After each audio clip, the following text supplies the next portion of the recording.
real numbers. Then we had the notion of the Hammond basis, which is the maximal linearly independent.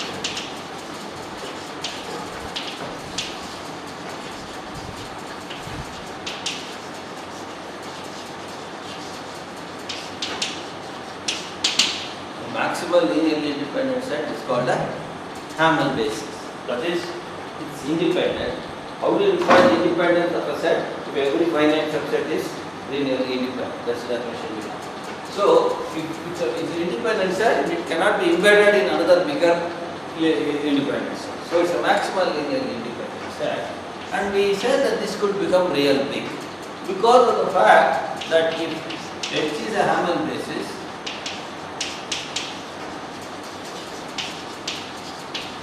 then every x can be written as a linear combination of a finite number of vectors from it.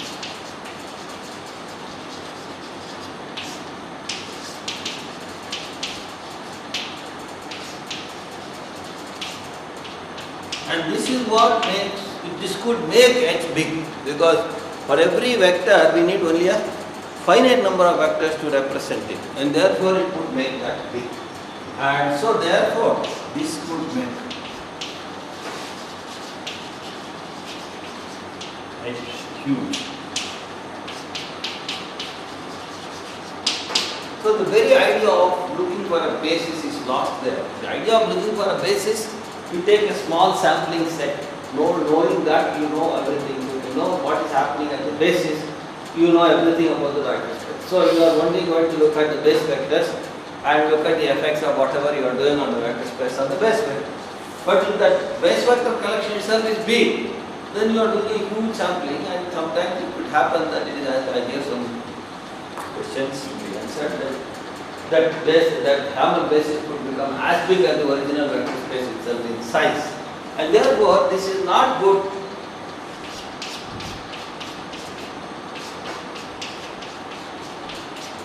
in that sense. It could be very, very big. So what we had was, we wanted to get rid of the fact that we want to express it only in terms of finite number of vectors. So if you allow this infinite series, then we should need a notion of convergence. And therefore we can't do it only in a vector space, we need a topological. So we said that let's look at the non-linear.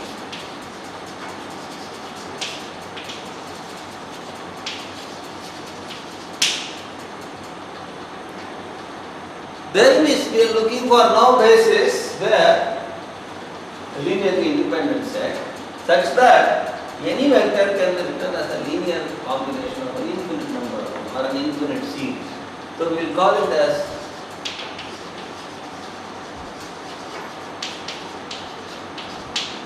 if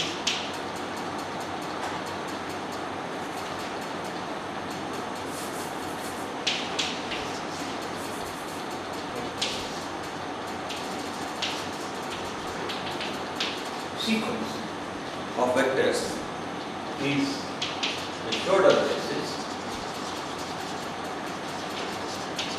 with every x can be, of course it's linearly independent, that's linearly independent, and every x can be expanded as x equal to summation xi I equal to 1 to infinity, where convergence is in the norm. That is, if you look at the partial sum of the series and look at the difference between x and that difference goes to 0. That's what is meant by convergence is the norm. Okay, so the right convergence. So this is needed to talk about such basis, because we have an infinite series, so we have to talk about convergence, and that convergence is given by this norm. So when we have such a equation, we call it Schroeder basis. Sorry, finite dimension spaces two bases need not have the same dimensions. The Hamel basis and Schroeder basis. This is a completely different concept of basis than this. Okay. Because Schroeder basis is taken to be a sequence. The Hamel basis need not be a sequence at all, it will be very big. So these two are totally disconnected. Hamel basis is a purely algebraic concept. So dimension of vector space Is not totally different. No. The notion of dimension is an algebraic concept. Topological dimension is totally different. This is only an algebra. When we say the size of H, the cardinality of H is called the algebraic dimension or the Hamel dimension of H. And that's what we most of the time talk as dimension. Okay. And the fact is that any two Hamel bases have the same cardinality, and therefore that cardinality can be defined as the algebraic dimension. Any two Hamel bases will have the same dimension. Here we are talking about a totally different basis, where we allow infinite series representation. It is a different concept of a basis altogether. Because in a finite dimension space there is nothing great to be done. Everything is a finite sum, there is no need for convergence. Everything collapses into the same. Only in infinite dimensions you have all these problems. Okay? Any questions? So now, let me just give you a very simple example. Let us take, because I said that these things are very trivial in finite dimension, there is no difference, everything is collapses into the same. So let us take an infinite dimension. What is the simplest infinite dimensional space I can think of? Instead of finite number of coordinates, think of infinite number of coordinates. Then I will have to make sure that the correct norm is introduced. So we take LP or LQ or whatever norm is introduced. So let us take LP. Let me just look at the case, this one less than or equal to b less than. LP should be set of all vectors which have infinite number of components. All the components are complex numbers, and with the norm defined as such that this summation j equal to 1 to infinity mod xj to the power of p is finite. Then in that space we define the vector norm to be summation j equal to 1 to infinity mod xj to the power of p. Let us take this space, okay? We set up all the infinite vectors whose peak mean is finite. Whose peak mean is finite, with average is finite. If we take such vectors, we call this space as LP. Now,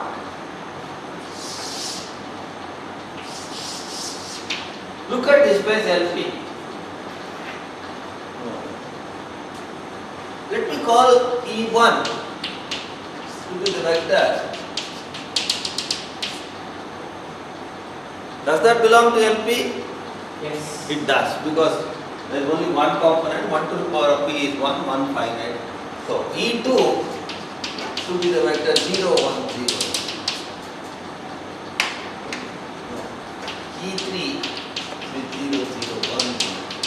So in general, I have Ej to be the vector which is 1 in the jth place and 0 elsewhere. Okay, I can do it for every component. All these are in LP. And in fact, norm of Ej is 1. Peak norm of all these Ej's are 1. Now, let S be this collection.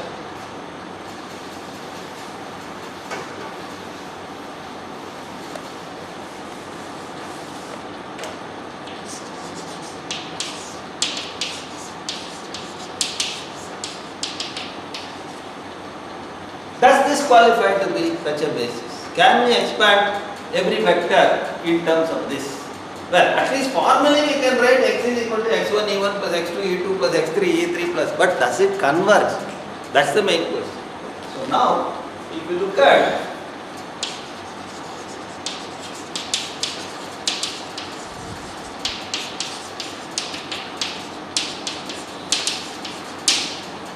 this series xj ej.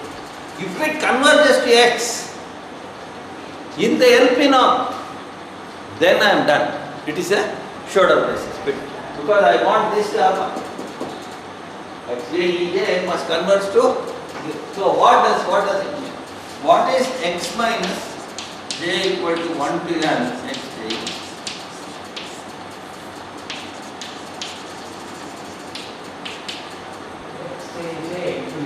It is 0, 0, 0.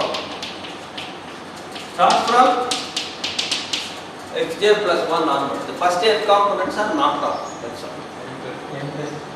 N plus. And therefore this norm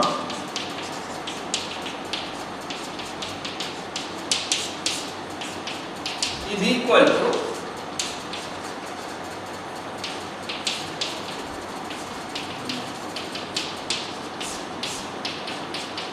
power 1 over p. Now, therefore, what can I say about this? That goes to 0 because if you have a convergent series, the tail will go to 0 then goes to infinity. This is the tail part of a convergent series. This is the tail part of that convergent. This goes to 0 and then goes to infinity because this. That's a convergent series. Therefore, the tail part will go. And therefore, the series summation j equal to 1 to infinity xj converges to x in the x.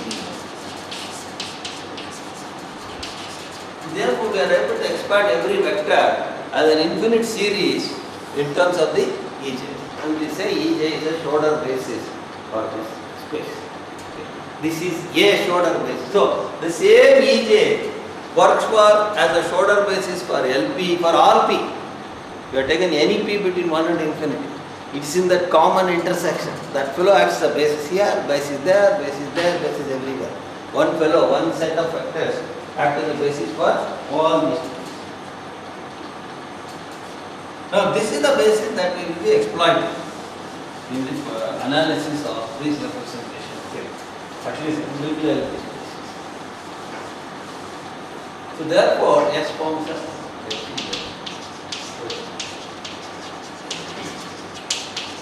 Now, I want to observe many things with the Schroeder basis. Looking at this, many of the things that we talk about now is essentially in some ways in this. If you look at this basis,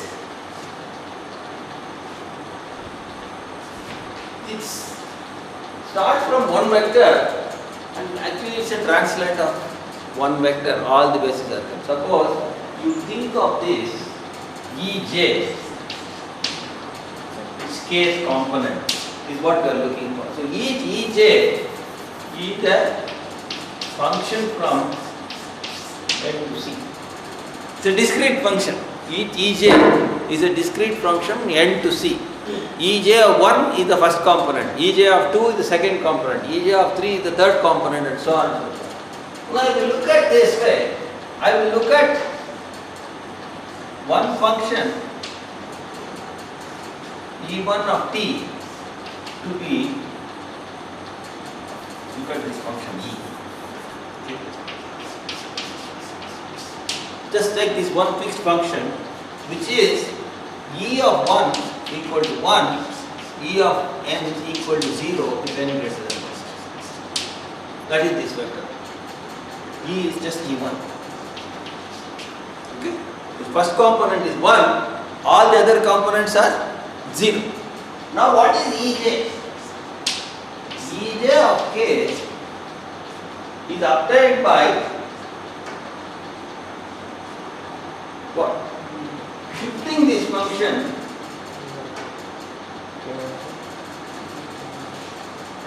n minus. Ej of k, Ej of k is, I want to shift this fellow, is, the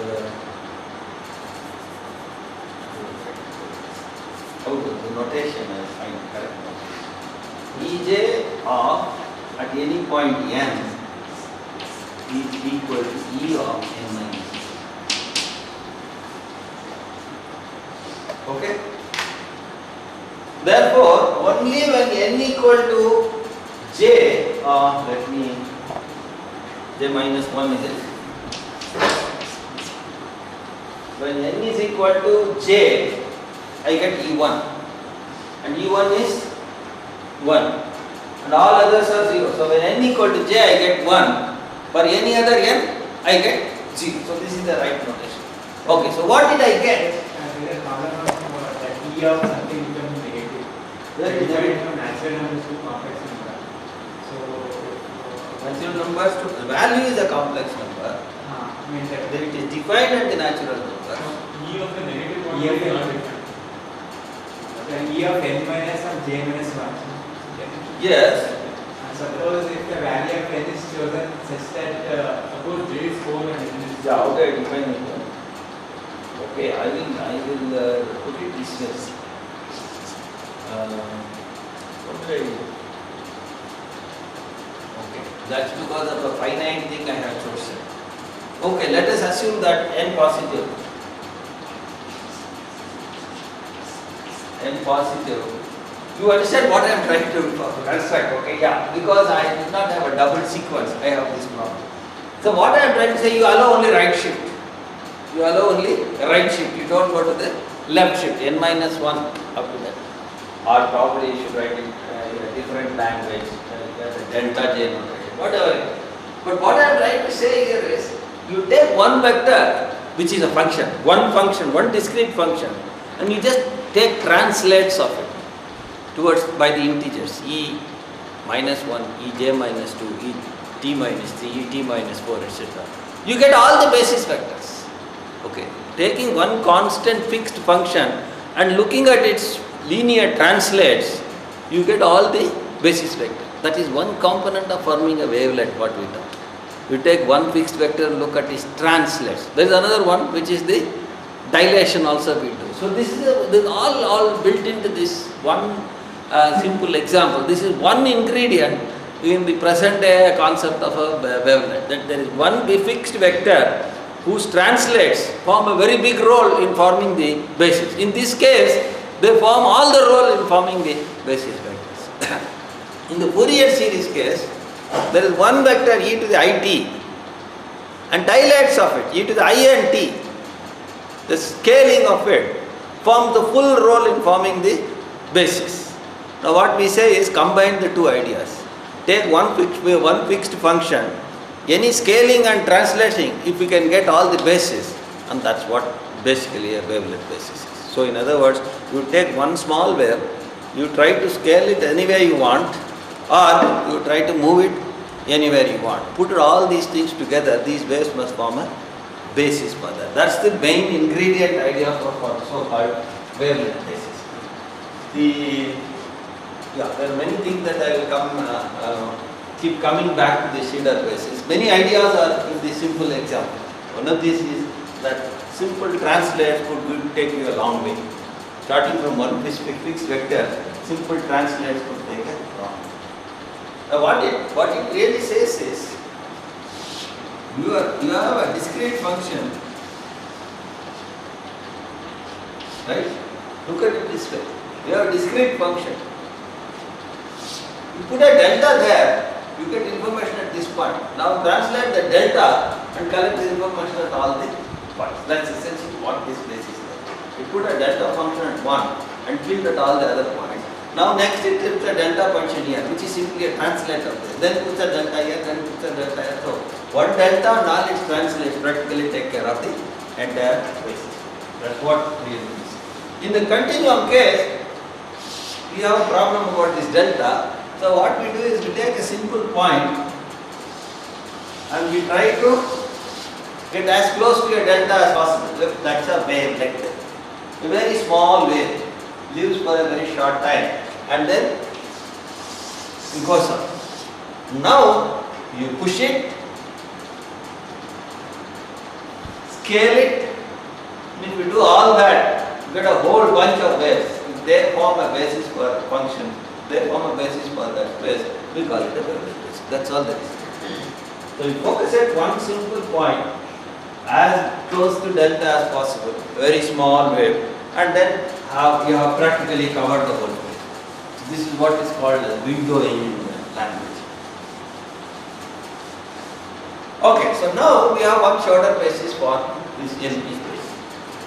So we have an LP, we have a shorter basis for this.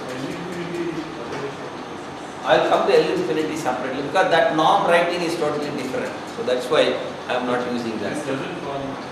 Yes, because it's not even a separable space. You want to have a shorter basis. I proved that it must be a separable space. L infinity is not separable. And therefore, there is no question of asking even a shorter basis.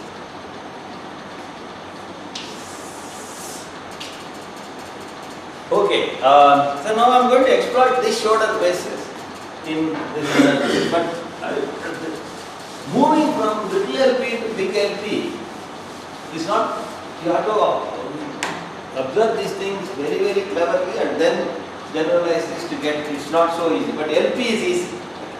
So now we are going to look at bounded linear functionals on LP, little l. So the structure of this is what is given by the Riesz representation theorem for a little LP.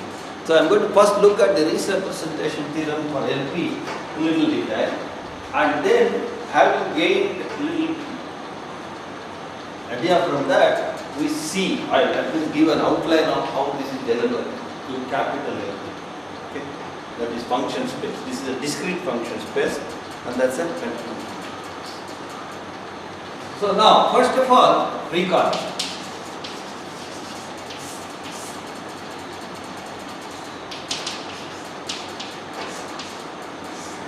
What is a functional? With each vector, it associates a number. So, this is a functional is called a linear functional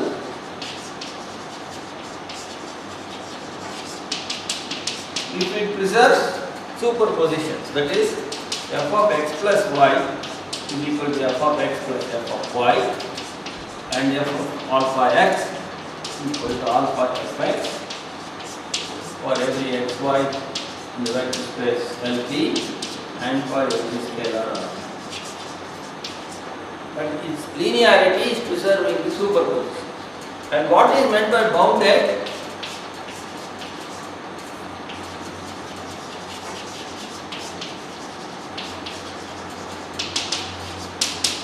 If you look at, if you take a vector x, here,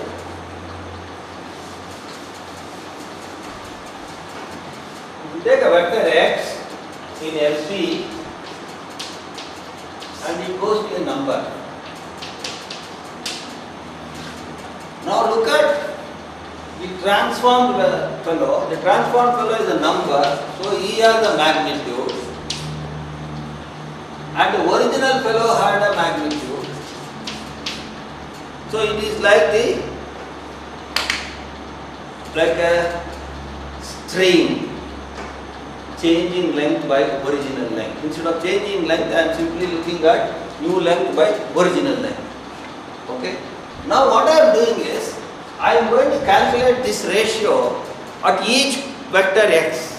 What is the damage that the function has done to the length, proportionate damage that the function has done to the length of the vector in the pre-version and the post-version of the function. Then look at, of course I can't do it when x is 0. X is 0 will then look at the maximum damage it can do. If we remove Rx not equal to. And if this is finite, then we call it a bound. This is finite means that there is an elastic limit within which all these changes should stand. Then it is called a bounded limit. Elastic limit, there exists an M. There is one way of it. That is, there exists an M. That's that.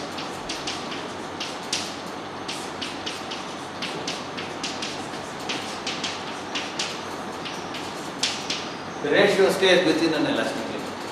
Then we say it's a bounded limit. Okay, so it's a bounded function, linear function. So we are looking at the structure of bounded linear functions on LP spaces. That's what we are going to now look at.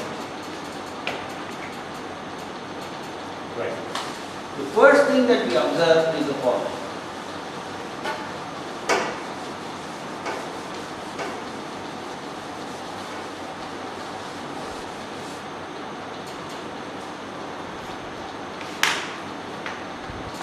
Suppose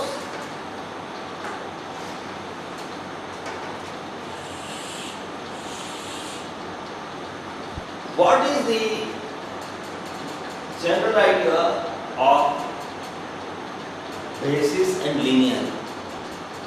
General idea of basis and linearity is that if you have a linear action, actually we feel that the moment I know its action on the basis vector, I can superpose and get the action on the entire thing. Now let's see whether that works. So therefore, we will start with the basis vector for this space. So the standard, the simplest basis vector is what we have seen. That is the shoulder vector, which is so corrupted. Even chalk is. So let us consider the S basis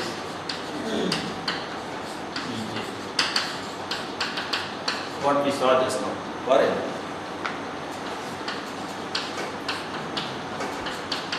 intuition tells us that if we know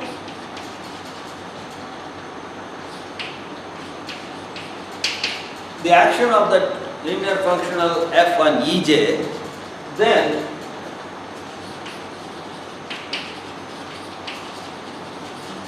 we should be able to know f for all x.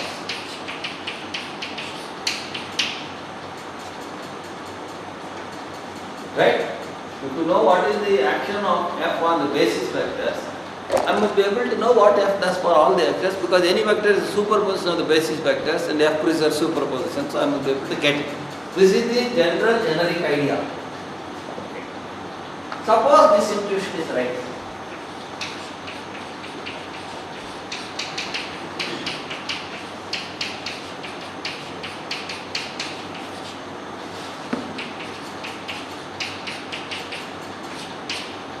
Suppose this intuition is right. What does that mean? Well, let's look at it.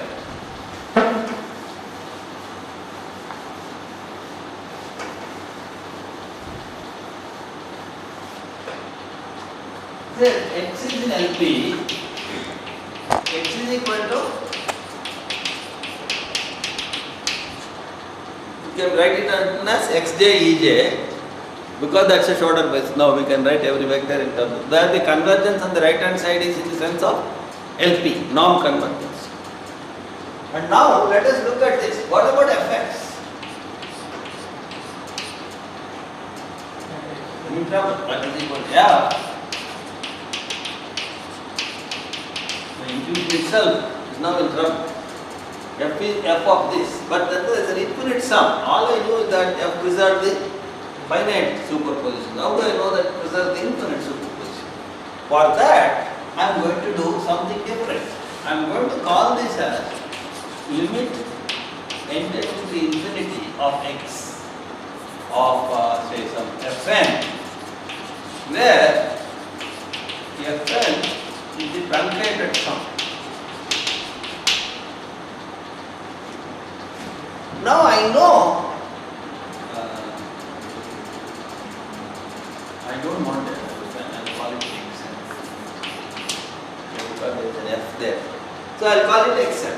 I know this convergence is in LP now. This limit is to be taken in the sense of LP. That I know, that I already proved, that it's a Schroeder basis. So therefore that the series converges in the LP sense to x. Now, f of x is equal to f of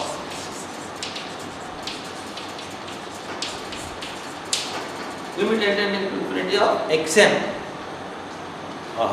We saw that whenever you have a linear functional, boundedness is the same as continuity. Boundedness and continuity are equivalent. So therefore, f of the limit is the limit of the f.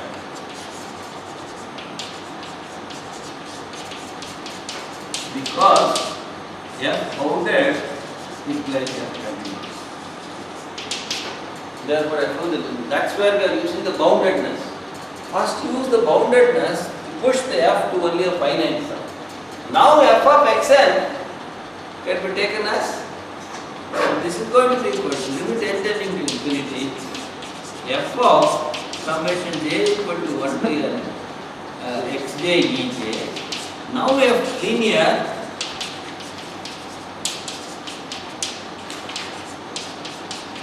can be written as xj fj ej, but limit of this is what we mean by this series. So that pushing inside was allowed because of the continuity. That's an infinite sum, and this can be interchanged because of continuity and linearity both are used. The boundedness and the linearity are both are used. If we had worked only in the algebraic setup, did not have the norm, this step would have been impossible.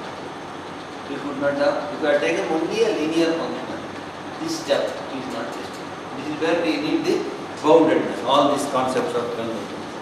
And therefore, our intuition seems to be alright. It's not justified. I should not say, suppose our intuition is alright. Is our intuition alright? Now I got this intuition alright. Yes, the moment I know the FPGAs, give me the vector x, immediately I write what is f doing to x. So therefore,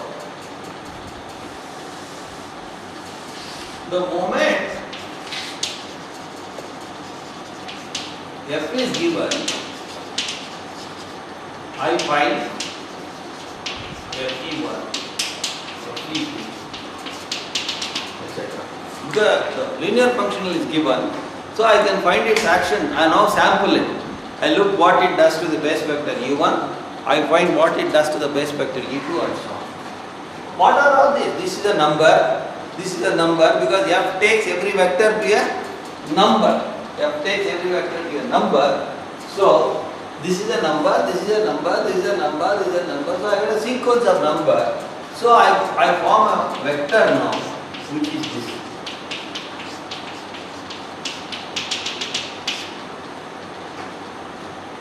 Will it be in LP?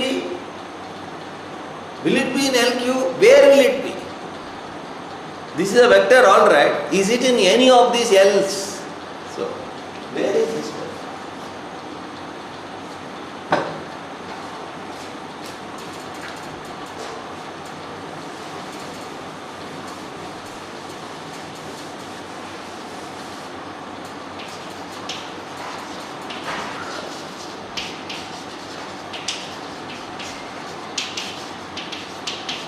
Is it in L of R for some R?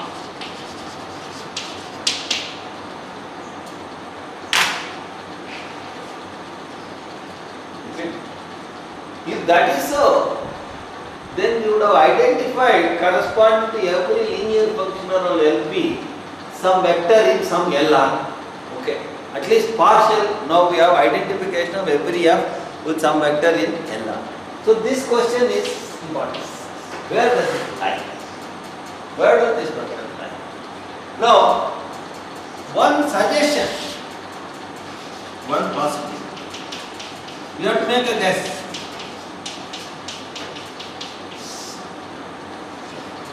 One possibility is the following. We know that fx is equal to this. So fx equal to summation j equal to 1 to infinity j. This is a finite complex number. It's in the finite part of the complex plan because f takes every vector x to a complex number. So this means this series converges.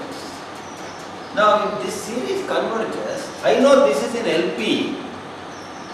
One combination of LP vector multiplied by something which converges, I know by Holder's inequality is in LQ. This follows in. So Holder's inequality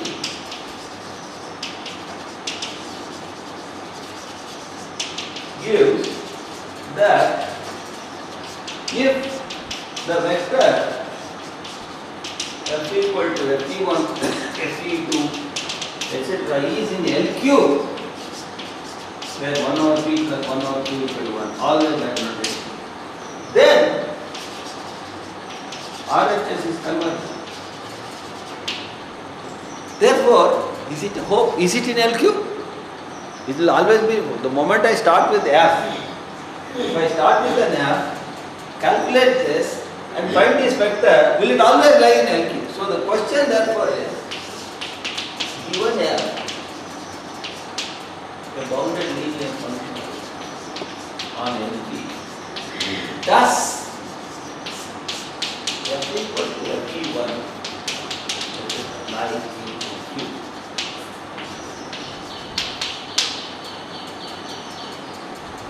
That's question 1. Suppose the answer to that is yes. So we will later show the answer is yes. We will soon say that is yes. No matter which linear functional on LP you start with, really, bounded linear functional on LP you start with, the moment you look at its action on the base vectors and form the new vector that you get, it will always go and sit in LQ. Okay? That's the first question, because that is suggested by Holder's inequality.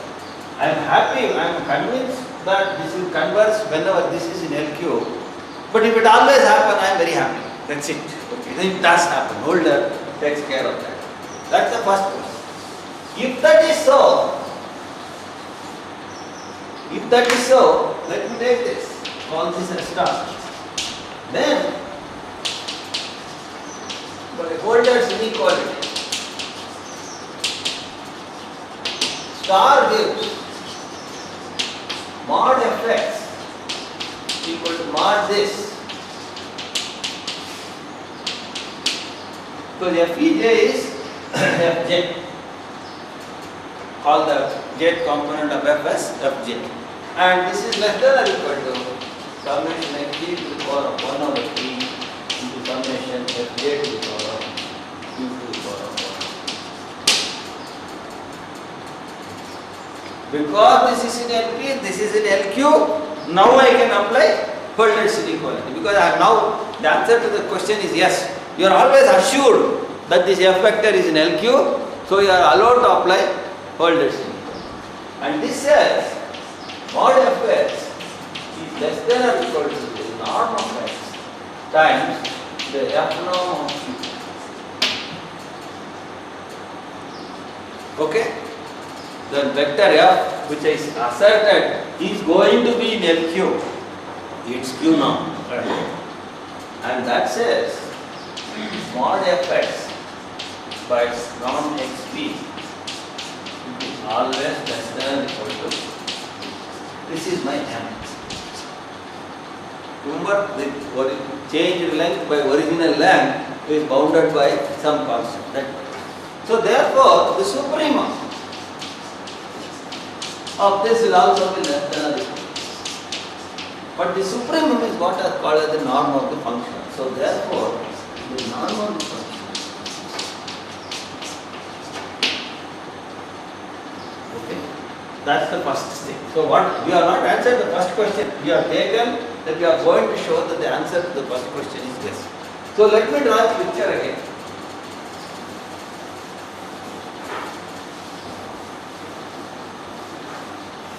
So that we will keep track of what we have got.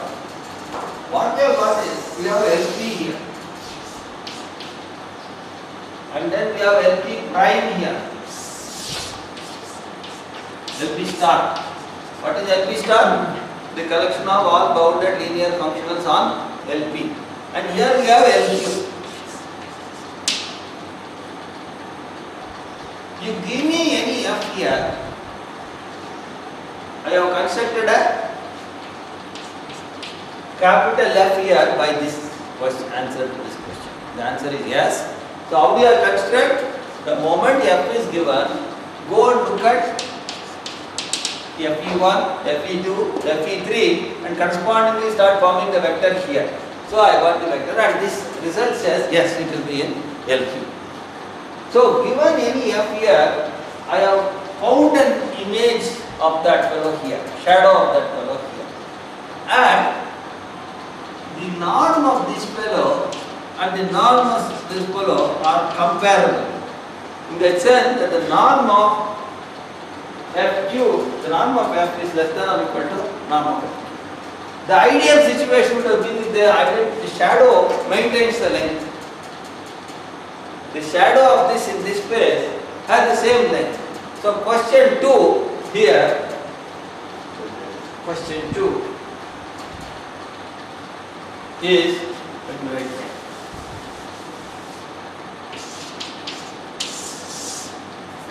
We have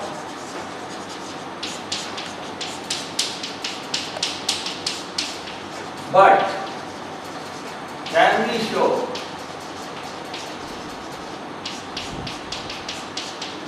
the other way, the other inequality? The answer to that is also yes. Okay? What does that mean? That means, therefore, norm F.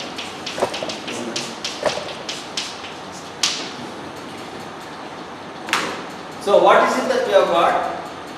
Given the LP space, we look at the collection of all bounded linear functions. For every bounded linear function here, there is a shadow here in the LQ space, and the shadow maintains the length. The length here is the same as the length here. Okay. So therefore, what it says is this fellow has a full shadow here. Every fellow casts a shadow here. Now different fellows will cast different shadows. Okay.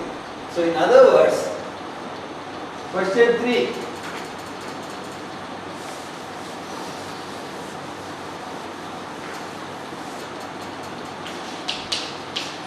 F, G, bounded linear functionals on LP, F not equal to G, then is capital F. The corresponding identification. What is capital F? Fe1, Fe2, Fe3, Fe etc. Or what is capital G? Ge1, Ge2, Ge3 etc. So, the different fellows have different shadows. The answer to this question is yes. Therefore, what we have is, this whole space casts an eclipse here. Okay. This fellow has the shadow here, this fellow has the shadow here, this fellow has the shadow here, at every point to point shadow length is maintained. Now is it a total eclipse? In other words, is it onto? That is, conversely, given a fellow here, does he have a point there whose shadow falls there? Okay. The question 4, is this complete? Is this an onto identity? That is, given F in LQ, given what shall I call it? Y in LQ, does there exist an F in LP star such that the corresponding F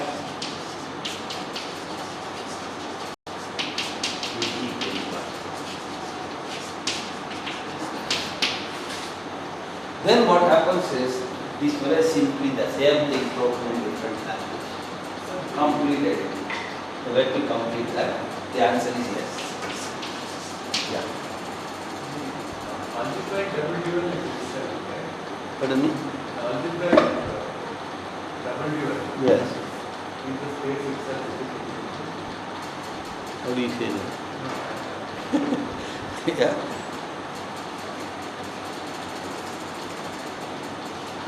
So what I am simply trying to say is that the bounded linear functionals are completely identified with LQ space. Point to point, length to length, and nothing is missed. Everybody here has an identification here, everybody here has an identification there, and the identification is unique. Each fellow, different fellows are identified with different fellows. So what we say is, therefore, LP star is essentially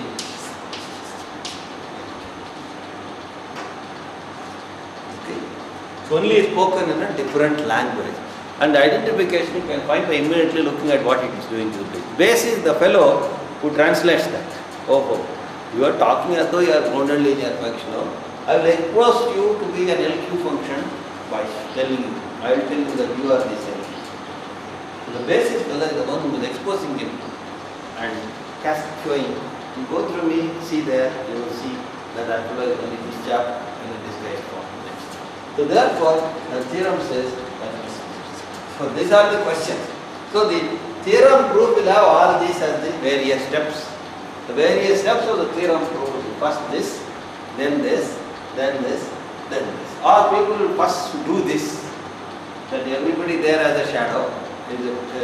Everybody here is a shadow of somebody there. Then do these steps, that everybody there also comes here as a shadow. And that's the identification. So this is the main first result of the identification of the dual space with corresponding vector spaces, corresponding nonlinear. Same type of nonlinear space. The nonlinear space LP is dual, topological dual is identified with another LP, some other LP prime. And it turns out the corresponding P there is the conjugate. So sometimes therefore these are called conjugate spaces, because the Q is the conjugate, or Q is called the conjugate because this is a conjugate space. So the Q that is relevant here is that, so this is constructed first. So the beautiful thing is, the moment you give me LP, I can fetch this. The moment you give me LP, this is also constructed. But then these two become identified. Both emanated from LP, but both emanated in different languages. But then there is a translation which converts one to the other. The conversion into this basis. Each basis gives a translation. So LP is identified, LP star is identified with LQ. The answer to those four questions we have to do. What are the four questions? One, given a linear functional bounded, construct this vector. This vector is essentially the information storage of the action of this functional on the basis vectors. That's all. Take that vector, assert that it must be in little l. Next, you assert that the norms are the same. Next, assert that different fellows will identify with different fellows. And finally, show that levers also take place. So these four are the four basic steps of the proof. Now we'll go through these four basic steps one by one, because you will try to now copy this for capital LP. Straight away you are in trouble. Where is the shoulder basis for me? I don't know. Yes. If you had studied analysis and realized that I know now a Schroeder basis for LP, you could carry out this proof. You can certainly carry out this proof and it will go through. But unfortunately nobody does it. But LP they will do it. When it go to little LP they will give this proof. But when they come to capital LP they will make a big mess of it. The same thing they will try to write it in such a language that becomes very complicated to understand. But it's not difficult. We will see that that's a natural way of doing also. But having done this for little LP, somewhere along the line, the author must point out that similar proof holds. Okay? The only author to whom I was able to convince was Balmon Limai in his book on functional analysis.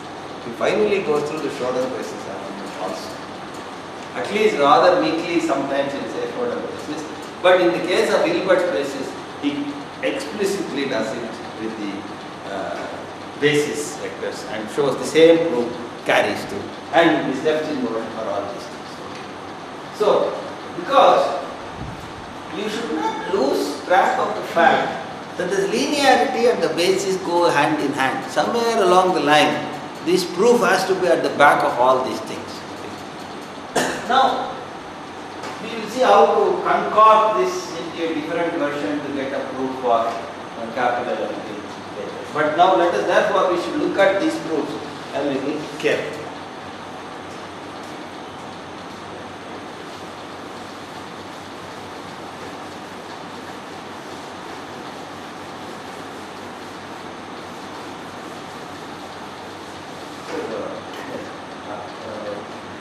For a general scenario, this is a non-linear case, without being apparent.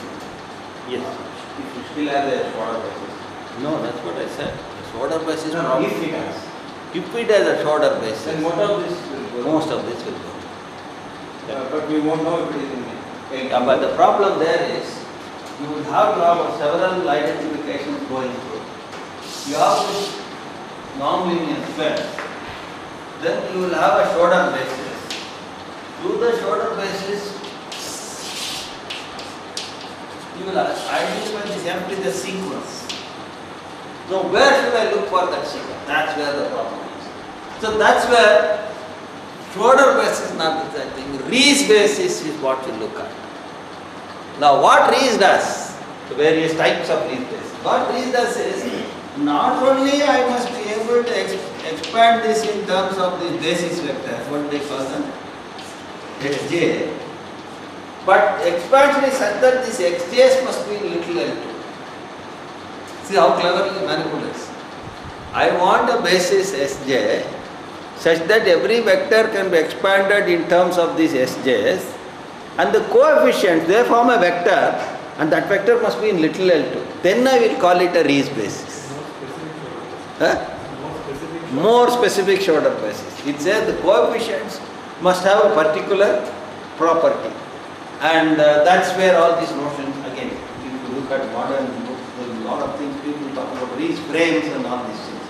No? Okay, they are essentially Rees basis is this, Rees frame is a slightly general version of this. Okay, so they don't take this to be linearly independent. Anything could be there at times. All I want is expansion, so that the coefficients are in little l2. Okay.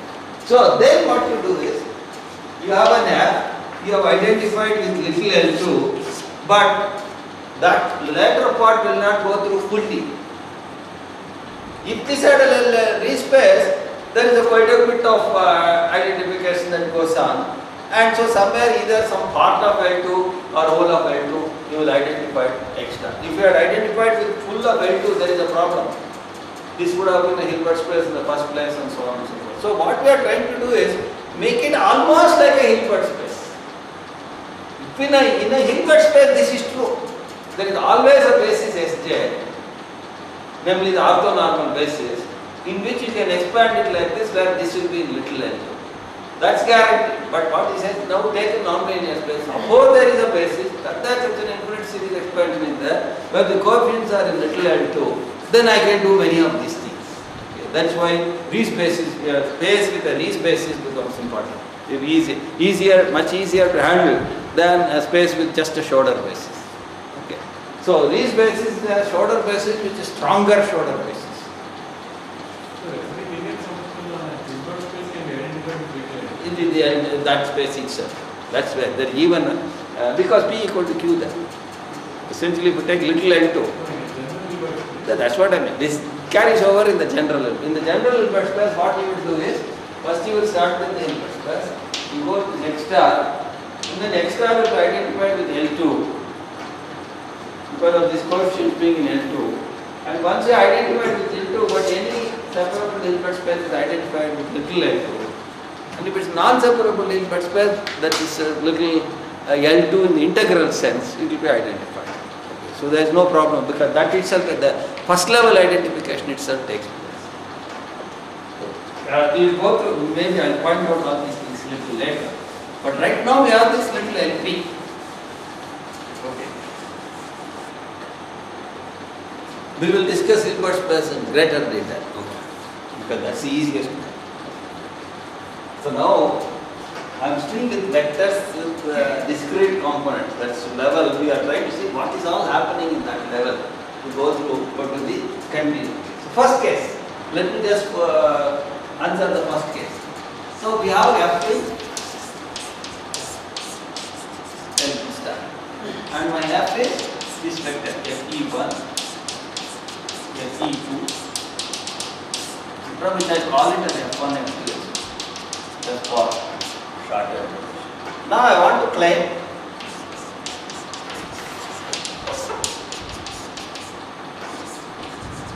opinion. That is the modulus of fj to the power of q is finite. If you add all the cubed powers, that will come to finite. Now let's see what we are going to do. Now I will do some trick here. I will explain the trick to you. Suppose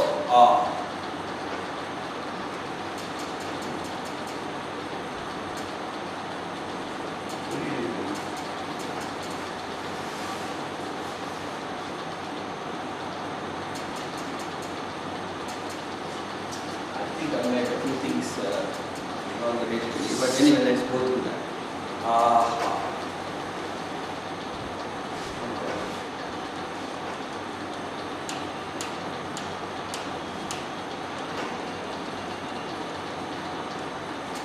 Okay. Let me first.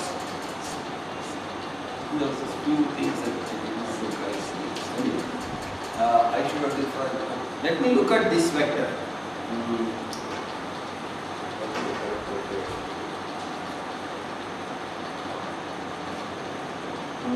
First of all, okay, I will adjust it now also. Consider this vector of name G or Y to be Y1, Y2, Yn, some n. Beyond a certain state, all are vectors. So let me even call it as Yn. Look at this vector Yn. Y1, Y2, Y. I have not told what Y1, Y2, Yn are, but we will adjust Y1, Y2, Y. Now, f of Yn is what? You suitably choose Y1, Y2, Y. What is f of Yn? What about that? Xj, fxj. So it will be summation j equal to 1 to n yj fej, because yn is simply j equal to 1 to n yj ej. So fyn will be by linearity yj fej. Okay. So fj yj fej, that is j equal to 1 to n yj.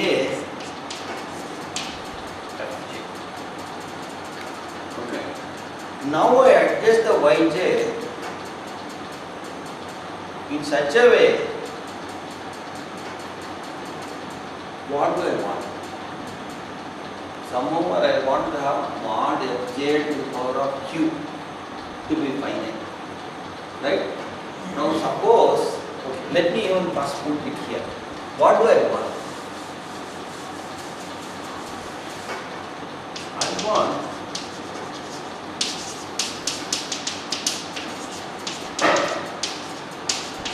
that's what I want, right? I want to show that f is in LQ. So therefore, enough to show that there exists a constant m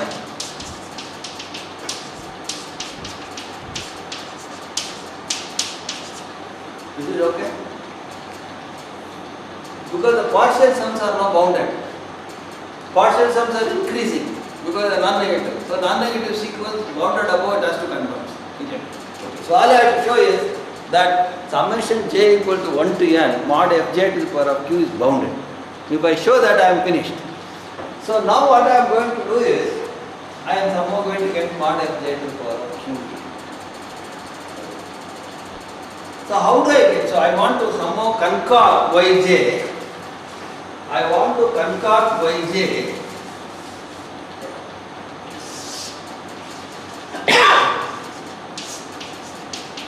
such that yj fj is mod fj to the power of q. How do I do that?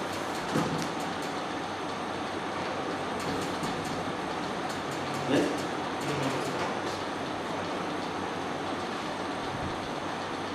So what should be yj? Please loosely.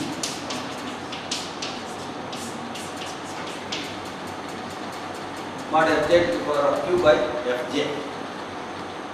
Suppose I do that. What happens?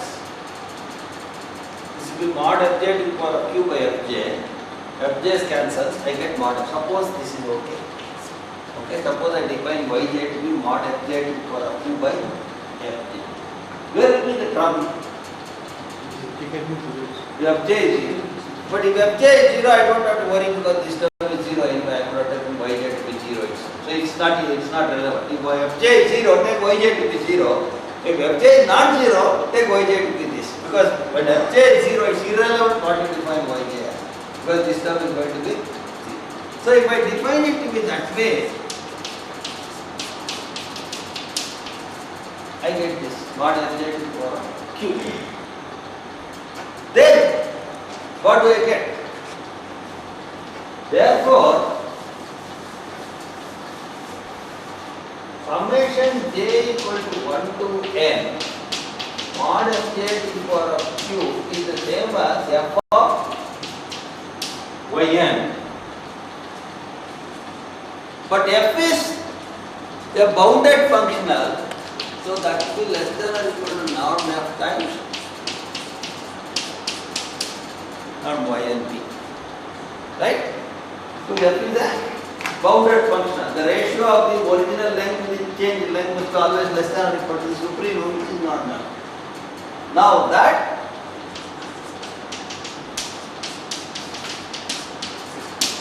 divided by norm yn to the power of p is less than or equal to. Now we have to find out what this is. If somehow or that this fellow gives this answer, I am done. Well, if I want norm fj to the power of q to be less than or equal to m, if for some power also less than or equal to m, it's okay for me. I can take both. Now I want to see what norm is here. Is the p norm that is important. So we have to calculate the p norm of yn. What is the p norm of yn?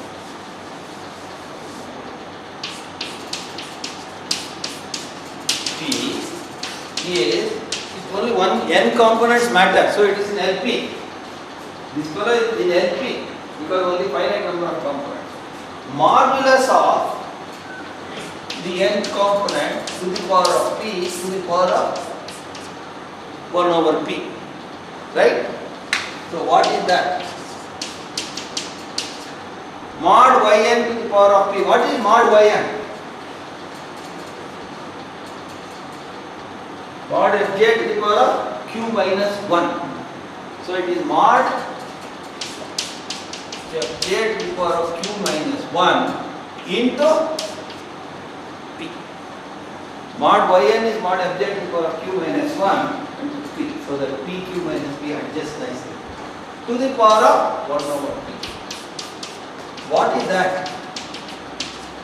Mod fj to the power of, what is q minus 1 into p? 1 over p plus 1 over q is equal to 1. Okay? So multiply both sides by q. So p plus q is equal to 3q. So p is equal to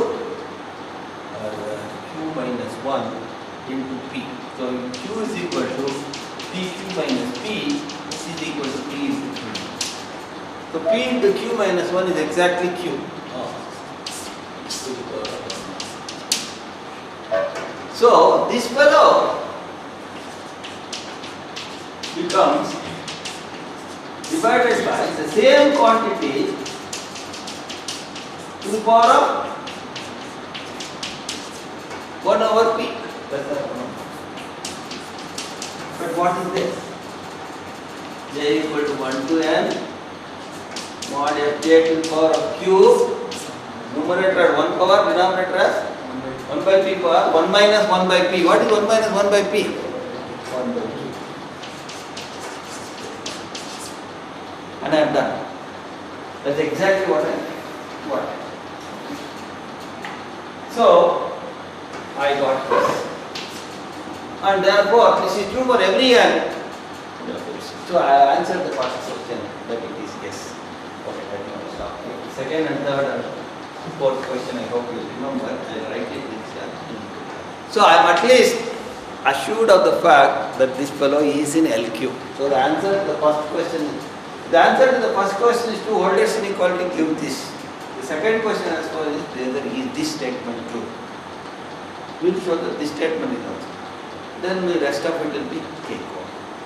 So therefore, it's just fiddling around.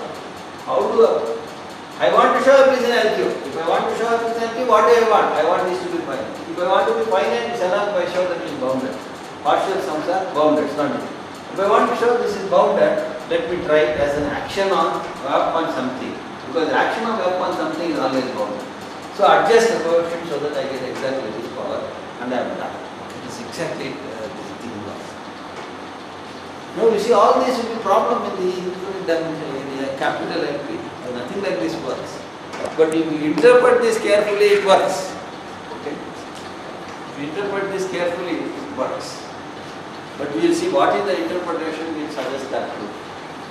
So first part is over.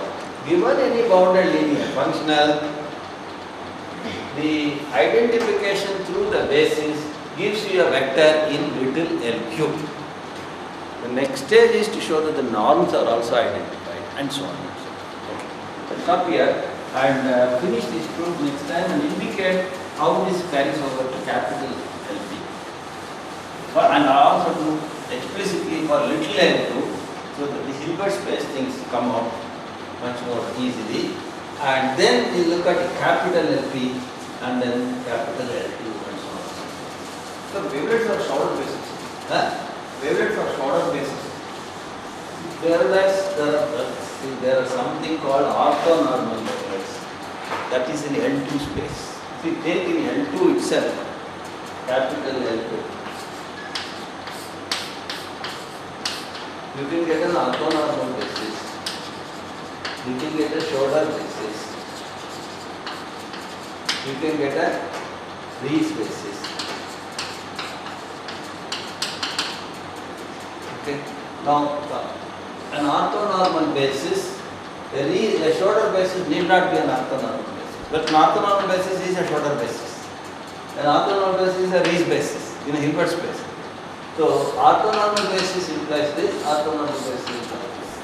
But however, a shorter basis need not be orthonormal. A Rees basis need not be a shorter basis. That's first. Then, suppose this basis comes from a wavelet. Pardon me? Rees basis is a shorter basis. But this way is not. No. Suppose these bases are also wavelet basis. What do you mean by wavelet basis? There is one vector whose translates and dilates give this, then it is called an orthonormal wavelet basis. If there is one vector whose translates and dilates give this, then it is called a Rees wavelet basis, and that wavelet is called a Rees wavelet. So there is one wavelet by chance if it gives shorter basis, called a Schroeder wavelet basis. So, there are different notions.